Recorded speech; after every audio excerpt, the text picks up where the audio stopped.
workbench today. We're looking at two specialty electrical metering tools. The first is the Craftsman Pocket Light Meter, and the second is the Craftsman Pocket Sound Level Meter.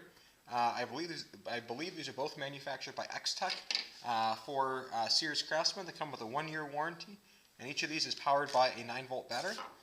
So let's go ahead and open up the light meter here first. I got these tools recently to add to my electrical collection, so I can, when I'm looking at tools or looking at lights, I can have a extra set of meters to be able to read those. You know how well they're working. You saw my other videos about looking at LED lights, and so I look at expanding LED lights. I just want to be able to have some sort of a definitive data collection tool. So then in the package we obviously have the light meter, and then buried inside the clamshell packaging is the operator's manual. And so we'll put those side by side, and now we'll open up the sound meter. Currently, for whatever reason, you can find these on Sears.com, but they are not listed on Craftsman.com. They were also recently on sale, and using some excess points, thought it'd be a good opportunity to check out these tools.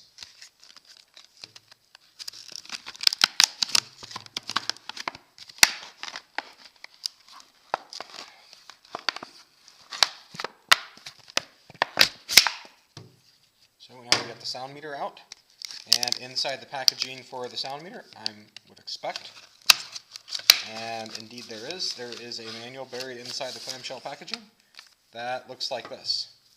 So as we look at both of these on their back, you'll see that we've got a thread on the back side here. I believe that looks to be approximately 1/4 that should be able to mount on a standard tripod.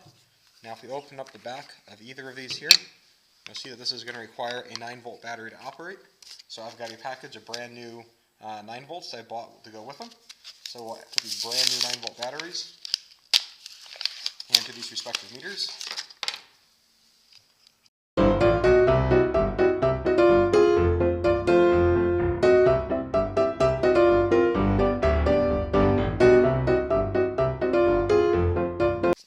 Alright, now that we got the batteries in there, we got the tools here side by side. First thing we're going to do is, let me just double check to see if there's I don't think there's a screen protector there. Okay, now we'll turn them on.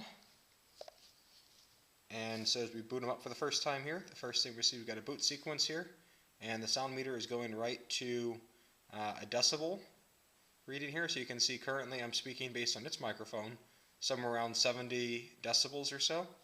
And then if you look on the side of the sound meter here, we've got a min-max button here, and that's the only other external button that we have other than the on-off button. So if you go to the min-max button and we press that, and if I talk louder and louder and louder and louder and louder and louder and louder, it will hold the maximum reading.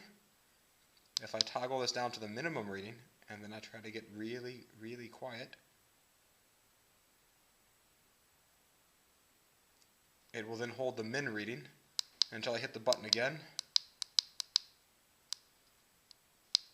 And then a long press removes that to give a live current readout of the data. There is no data port here to be able to transfer this from a laptop. There is a shield here to be able to break the wind, or as a pop filter to protect the end.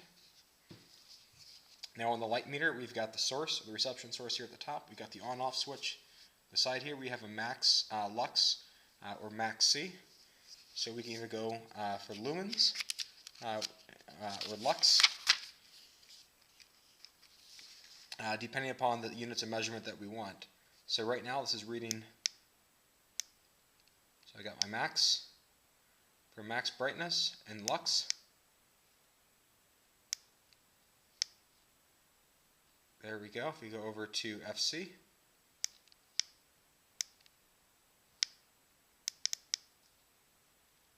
it looks like there is no min setting here for a min brightness, but I can go to a max. So I hope to be able to use these meters in some upcoming videos here to be able to show the impacts of LED bulbs or how loud some tools are around the shop. Just one interesting thing here I noticed as I was going through the manuals here as I got them out.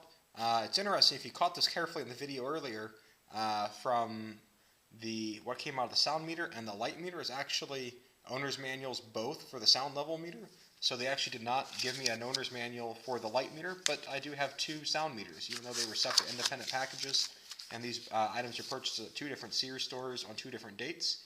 So it's just interesting to see that the manufacturer of the product, or the OEM, could not actually provide the right manuals.